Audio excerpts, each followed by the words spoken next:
शुभकामनाएं हमारी तरफ से। आज फिर आप एक गाना रिकॉर्ड कर रहे हैं, और क्या कहना चाहेंगे? क्या है गाने के बोल? और म्यूजिक तो आपका ही रहता है, तो स्टार्ट करिए।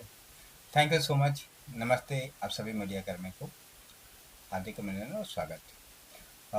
मैं ये कहना चाहूँगा कि जैसे बॉलीवुड के कंटिन्यू गाने करते गए और आप लोगों ने हमेशा मेरा साथ दिया, लेकिन अभी सबसे बड़ी मुहिम जो हमने चलाई है वो है नए सिंगर को लेकर। तो नए सिंगर एक आसाम से, मतलब सुष्मिता अहमद, बहुत ही प्यारी सिंगर मुझे लगी। ऑनलाइन से इनसे 2 महीना पहले इनके एक वोकल को हमने टेस्ट किया था और उसे लगा कि मतलब इस बच्ची को, एक छोटी सी बच्ची है, इसे एक परफॉर्मेंस और एक मौका देना चाहिए। गाना हिट हो या चले ना चले वो बात की बात है, बट मौका मिलना सबसे पहले जरूरी है। तो मैं आप सभी को बोलना चाहूँगा कि सबसे पहले हमारे प्रयास कि नए सिंगर को गवाना, तो आसाम से और गुवाहाटी से ये मम्मी और पापा दोनों के साथ में आए हैं हमारे यहाँ, और इनको एक बहुत ही बेहतरीन गाना आज पहली बार जो सोलो सॉन्ग है उसे निभा रही हैं सुष्मिता, एकदम new pattern romantic melody feel के साथ में। सुष्मिता, क्या कहना चाहोगी? खुश हो कि नर्वस हो? नहीं नहीं पहले तो अपना इंट्रोडक्शन दो कि खुश हो, नर्वस हो, फिर उसके बारे में बताओ। सर मैं बहुत खुश हूँ जो देव सर मुझे मिली। अगर देव सर नहीं होती तो मैं कभी भी यहाँ पर नहीं आ पाती। ये थोड़ा डांट रहे हैं, ये कि प्यार से गवा रहे हैं उसके साथ? नहीं नहीं, बहुत प्यार से गवा रही है। हाँ। हाँ हाँ, बहुत तो प्यार से। कितनी उम्मीदें हैं आपको इस गाने से? आपको एक ब्रेक मिल रहा है देखा जाए तो बॉलीवुड इस गाने से, जे म्यूजिक कंपनी से। तो क्या कहना चाहेंगी? कैसे जुड़ी इनसे? क्या इन्होंने आश्वासन दिया आपको? कुछ थोड़ा सा ब्रीफ करें। मतलब मैं तो पहले देव सर को फेसबुक से मिली, आई थी, वहाँ से मिली। और मैंने सोचा नहीं था कि कभी यहाँ तक पहुँचूंगी और देव सर हमें इतना मदद करेगी हमारी, और इतना आगे बढ़ाना सोचेगी। तो मैं देव सर को धन्यवाद बोलती हूँ कि आज मैं देव सर के लिए यहाँ पर आ पाई। देव सर, आपसे जानना चाहूँगा कैसे मुलाकात हुई, कैसे आपने इनसे कांटेक्ट किया, उसके बारे में बताइए। और संगीत आपने सुना इनका, बताइए फ्यूचर कैसा है इनका। जी बिल्कुल। सुष्मिता से हमारी पहचान एक फेसबुक के माध्यम से हुई थी। एक हमने प्लेबैक सिंगिंग के लिए एक छोटा सा कैंपेनिंग चलाया था जिसके माध्यम से इन्होंने हमें कांटेक्ट किया, और मैं सबसे पहले सुष्मिता को तो ये कहना चाहूँगा कि सचमुच बहुत अच्छे उम्र में एक प्लेबैक सिंगिंग का सपना लेकर आई, और सबसे बड़ी बात है कि आज इनके बगल में बैठी हुई हैं इनकी मम्मी। तो ये सपना इनके मम्मी का था कि ये प्लेबैक सिंगर बने, लेकिन चूंकि शादी ब्याह हो जाने के बाद और कुछ सिस्टम ऐसे हो जाते हैं कि अपने सपने तो पूरे नहीं कर पाए। लेकिन इन्होंने अपनी ज़िंदगी में मेरे से एक ही बात शेयर की कि सर कुछ भी हो, मेरी बेटी को प्लेबैक सिंगर बनाना। और वो मुझे भाव प्रकट हुआ, क्योंकि फिनेंशियली सभी लोग स्ट्रांग नहीं होते हैं। मैं जानता हूँ फिनेंशियली बहुत प्रॉब्लम होता है, मुंबई आना जाना, फ्लाइट से ये करना, सफ़र करना, 3 दिन का सफ़र करना। लेकिन उसके बाद में मैंने उसी दिन प्रॉमिस किया था कि एक कोशिश ज़रूर करूँगा इनकी मम्मी के का नाम से कि सुष्मिता चूँकि डिज़र्व करती है, मैं फ्रैंकली बताऊँ आप सभी को कि ये डिज़र्व करती है। इसकी जो वॉइस है, जो गाने को मैंने सैंपल में सुना, नेहा कक्कड़ की बहुत बड़ी फ़ैन है। नेहा कक्कड़ को उनके ही गाने ज़्यादा गाती है। और मैंने ये जो कंपोजिशन दिया है जो म्यूजिक डायरेक्टर, मैं सच बताऊं तो नेहा जी को ध्यान में रखते हुए ही कंपोजिशन दिया, और ये बहुत बेहतरीन गा रही हैं। सुष्मिता, तुम्हारे ऊपर बहुत बड़ी जिम्मेदारी है। तुम अपनी माँ का सपना पूरा कर रही हो, और नेहा कक्कड़ की बहन हो। कभी मिली हो नेहा कक्कड़ से? नहीं नहीं, मिली अगर नहीं हूँ। सामने आ गई तो? ज़रूर मिलूंगी। हाँ। हाँ, ज़रूर मिलूंगी। तो माता जी, क्या कहना चाहेंगी आप अपने बारे में थोड़ा सा बताइए कि आपका सपना पूरा नहीं हुआ, जो भी रीज़न हो, तो आप बेटी के पीछे एक पहाड़ की तरह खड़ी हैं। और देव सर के बारे में क्या कहना चाहेंगे, देव म्यूजिक कंपनी के बारे पहले तो मैं कहना चाहूँगी मेरी तरफ से मीडिया लोगों को प्रणाम। और मेरी ज़िंदगी में बहुत फैसले। में? कोई बात नहीं, कोई बात नहीं। तुम माँ के ऊपर कितना प्राउड फील कर रही हो? बहुत बहुत। अच्छा, गाया भी आपने गाना, तो क्या पॉजिटिव फील कुछ लगता है ना? पॉजिटिव फील आ रहा है क्या? लगा खुद को, क्या लगा कि आप कर पाओगे? कर पाऊंगी। हम्म। बहुत। तो एक दो लाइन गुनगुना दो, जो भी आपको सबसे अच्छी लगती हो, जो आपका गाना फेवरेट हो। 2 लाइन मैं तो बल्कि बोलूंगा कि नेहा कक्कड़ जी की फैन है तो नेहा जी की थोड़ी मतलब सी पता गाना। तो चलना चाहिए कि जितनी और तारीफ सबसे बड़ी कर बात है कि जो चेयर पे बैठी है नेहा जी का चेयर, हम्म नेहा कक्कड़ जी की ऑफिस है ना, तो मतलब उन्होंने हमें दिया है काम करने के लिए, तो उन्हीं के जगह पे बैठ के उन्हीं का गाना मैं चाहूंगा कि सुना है। तो पता चलना चाहिए ना ऑडियंस को कि आपके अंदर वो टैलेंट है भी या नहीं है, जितनी तारीफ कर रहे हैं। तो 2 लाइन बोलिए।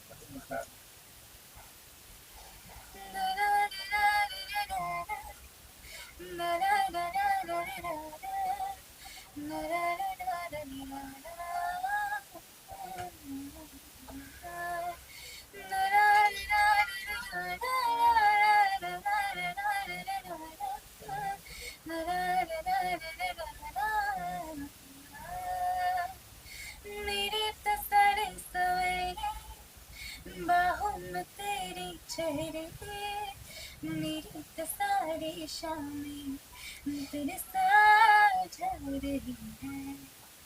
मेरे तो सारे सवेरे बाहों में तेरे चेहरे, मेरी तो सारी शामें तेरे साथ जा रही है।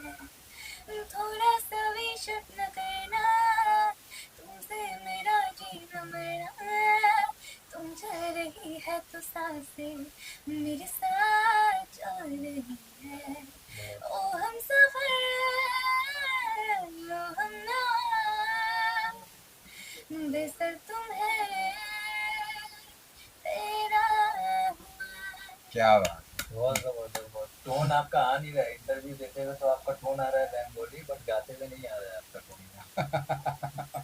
ओके, बहुत बहुत शुभकामनाएं हम लोग की तरफ से कि आप सक्सेस हों और ऐसे ही आगे बढ़ती रहें, इसी तरह से गाने गाती रहें। और माता जी आपको भी कि आपने इतना बड़ा रिस्पॉन्सिबिलिटी उठाया कि आप खुद नहीं बन पाई सिंगर, और बेटी को बनाने के लिए आप मुंबई तक आ गई। Thank you so much. Thank you आप सभी को, थैंक यू, थैंक यू। जी नील जी, क्या कहना चाहेंगे? आज 2 गाने आपने रिकॉर्ड किए हैं, तो बताइए ये किस तरह का गाना था सेकंड आपका, क्या कहना चाहेंगे इसके बारे में, सिंगर का मतलब? थैंक यू, फिर से आप लोग का धन्यवाद और स्वागत है DMI म्यूजिक चैनल पर। मैं आप लोगों को जरूर बताना चाहूँगा कि आप लोग का जिस तरह से सहयोग मिलता है पूरे भारतवर्ष में नहीं पूरी दुनिया में हमारी आवाज़ को पहुँचाना और कोशिशों को पहुँचाना, क्योंकि नए सिंगर के लिए हमने जो मुहिम चलाया है कि नए प्लेबैक सिंगर लेकर आऊँ, तो DMI म्यूजिक इस महीने 10 नए सिंगर को मौका दिया है, जिसमें से आज हमारा 9वां सॉन्ग 9 सॉन्ग जो मतलब गाना का जो आज रिकॉर्डिंग हुआ, गाना बहुत ही बेहतरीन मेलोडी, बहुत ही प्यारा धुन, बहुत ही प्यारी वो जो फील होती है उसे डुएट सॉन्ग में निभाए हैं। और हमारे साथ हैं शिवा।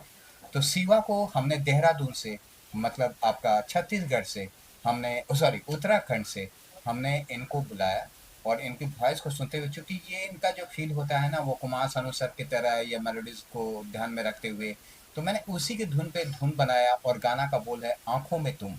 तो आंखों में तुम हमारी पूरी कोशिश है कि ये गाने जितने बेहतरीन हो रहे हैं, जितने अच्छी कोशिश कर रहे हैं, और ये one of the favourite song of Sadhana Sargam ji, Sadhana Sargam ji ने भी इसमें गाए हैं, तो बहुत ही प्यारा लगता है।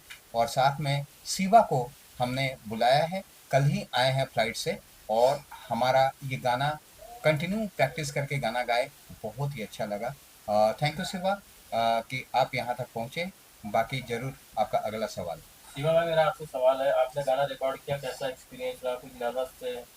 सर ने किस तरह से आपको टिप्स दिया उसके बारे में बताइए। सर देखो, नर्वसनेस तो थोड़ा बहुत थी स्टार्टिंग में, लेकिन सर के साथ इतना जो है आसानी से जो है बहुत अच्छा लगा। कोई ज़्यादा ऐसा नर्वसनेस नहीं हुई। और शुरू में थोड़ा लग रहा था, लेकिन उसके बाद सर ने जो फिर डायरेक्शन दी और उसमें काफ़ी आसानी से जो है सॉन्ग कंप्लीट हुआ। और इसमें जो फील है वो बहुत अच्छी। सानू दा का एक तो मैं बहुत बड़ा फ़ैन हूँ, और मेरी जो जर्नी स्टार्ट हुई थी वो बचपन से ही हुई थी इसमें। और ये शौक जो है गाने को सुन सुन के मुझे लगा कि गाना भी ये चीज़ होती क्या है, और मैं बेसिकली जो गा रहा हूँ, तो वहीं से मेरी जर्नी जो है स्टार्ट हुई। और आज वो जर्नी चलते चलते यहाँ DMI के थ्रू आज कंप्लीट हुई है। तो मैं स्पेशली थैंक्स करना चाहूँगा हमारे DMI म्यूजिक चैनल और हमारे देव सर और तमाम जो भी यहाँ पर गुरुजी हैं उनको मैं प्रणाम और करना चाहूँगा। तो उनके थ्रू ही हमारा ये सपना जो है कंप्लीट हुआ है। और साथ ही साथ सभी मीडिया बंधुओं का भी धन्यवाद करना चाहूँगा कि आप लोग यहाँ पर उपस्थित हुए और हमारे आवाज़ को जन जन तक पहुँचा रहे हैं। ये आपका पहला गाना है कि इसके पहले भी आपने गाना रिकॉर्ड किया है? सर रिकॉर्डिंग जब डेमो भेजा था तो उस टाइम पे मैंने फर्स्ट टाइम रिकॉर्डिंग किया था, और उससे मेरी मेरी जर्नी रही है। मैं भातखंडी संगीत महाविद्यालय में ज़्यादा समय के लिए नहीं, लेकिन कुछ समय के लिए मैंने जो है इसकी ट्रेनिंग ली हुई थी, और बाकी अपने खुद पे ही जो है सॉन्ग। देव सर, आपसे जानना चाहेंगे, जैसे कि आपने कहा कि आप सिंगर जो सिलेक्ट करते हैं फेसबुक के माध्यम से लोगों का सिलेक्शन, क्या प्रोसेस रहता है उसके बारे में बताइए। Thank you. इसका प्रोसेस ये रहता है कि जो भी हमें कांटेक्ट करते हैं उनका एक स्टूडियो का हम लोग वोकल लेते हैं, जिसको हम लोग वोकल टेस्ट के नाम से जानते हैं। वो हम एक छोटा सा टास्क देते हैं, उसके बाद वो वोकल हमारे कानों में जब आती है हम उसे 5 बार नहीं 10 बार नहीं 100 बार सुनते हैं। उसके बाद हम समझ में आते हैं कि हाँ, ये सिंगर को नए गाने अगर दिए जाए और इस तरह के पैटर्न के गाने दिए जाए तो इनके साथ मैच करेगा। तो हमारी कोशिश यही रह रही है कि जैसे सिंगर की जो वोकल टेस्ट आ रही है उसी हिसाब से कंपोजिशन बना रहे हैं, और इनको एक डेट फिक्स 15 दिन पहले कर दी जाती है कि आप इस डेट को हमारे साथ रिकॉर्डिंग करने आ रहे हैं। तो यही हमारा एक छोटा सा प्रोसेस है, कोई झमेला नहीं, सिर्फ एक फ़ोन और उनका एक वोकल टेस्ट के साउंड, उसके बाद देता हूँ मौका एज ए प्लेबैक सिंगर। और जैसे कि हमने देखा है कि आप काफ़ी बड़े बड़े सिंगरों के साथ गाना रिकॉर्ड कर चुके हैं, उसके बाद बड़े बड़े सिंगरों के बाद नए नए गायकों के साथ गाना रिकॉर्ड कर रहे हैं, क्या कहना चाहेंगे उसके बारे में? क्या संगीत के क्षेत्र में कैसा फ्यूचर देख रहे हैं इनका? बिल्कुल। मैं बड़े बड़े सिंगर मतलब क्या बोलूँ, करीबन 10 पद्मश्री सिंगर्स हमारे DMI म्यूजिक चैनल से जुड़े हुए हैं, और मैं आभार मानता हूँ कुमार सानू सर का, अनुराधा मैम का, विनोद राठौर जी का, साधना सरगम जी का एंड अलका याग्निक जी का। इतने बड़े बड़े सिंगर जो मुझे पूरी तरीके से सहयोग दिए और मेरे गानों को बहुत पसंद किए। उसके बाद मेरा कॉन्फिडेंस लेवल बहुत तेज़ी से बढ़ा कि ये अगर हमारे गाने, थोड़ा मेरा 90s का टच रहता है, तो 90s को टच में रखते हुए चूँकि मेलोडी, मैं आप लोगों को बताऊँ, मीडिया के आप सभी लोगों से मैं रिक्वेस्ट करना चाहूँगा कि मेरी आवाज़ जब पहुँचा सको पहुँचाओ।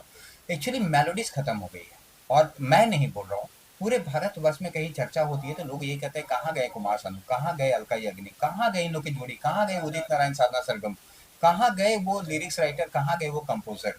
तो हमने इस चीज़ को ठाना कि चलो कोई नहीं है तो हमारी एक बेस्ट शुरुआत और प्रयास रहेगी। तो इसके तहत से नए सिंगर को देखते हुए पुराने सिंगर्स पे इतने सारे एक्सपीरियंस रखते हुए नए सिंगर्स को गवाना उसी मोटो से कि ताकि इनके भी गाने बड़े बड़े हिट करें, क्योंकि उन्होंने तो भारतवर्ष को बहुत कुछ नाम दिया, उनको नाम की कोई कमी नहीं है। लेकिन हम नए सिंगर के सपनों को अपने DMI म्यूजिक चैनल से उन्हीं की तरह सजाना चाहते हैं।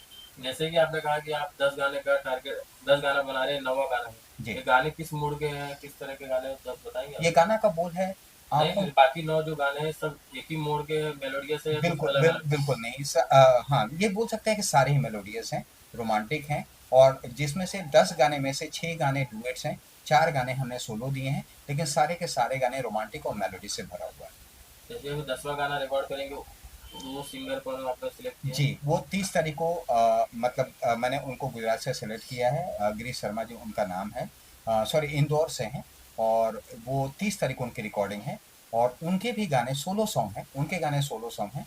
तो उनको लेकर ये 4 गाने सोलो हैं, और इनका जैसे डुएट है तो 6 गाने हमने डुएट दिए हैं। लेकिन डुएट हो या सोलो हो, हमारा एम एक ही है, पब्लिक को पसंद आए, और पुराने 90s को थोड़ा सा लेते हुए लेटेस्ट वर्जन को उसमें ऐड किया है।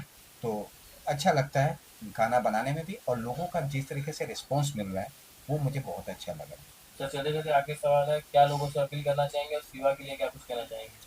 शिवा के लिए मैं ये कहना चाहूँगा कि शिवा का ये पहला गाना, ये ज़िंदगी में कल काफ़ी बड़े सिंगर बने, हमारी दुआ है इनका नाम पूरे भारतवर्ष नहीं पूरी दुनिया में जाए, और मुझे उम्मीद है कि ये गाना पूरा दुनिया को पसंद आएगी। लेकिन मैं ये कहना चाहूँगा कि हाँ, इनको जीवन में ये बातें ज़रूर याद रहेंगी कि पहला ब्रेक DMI म्यूजिक चैनल नहीं दिया। Thank you. Thank you, thank you so much.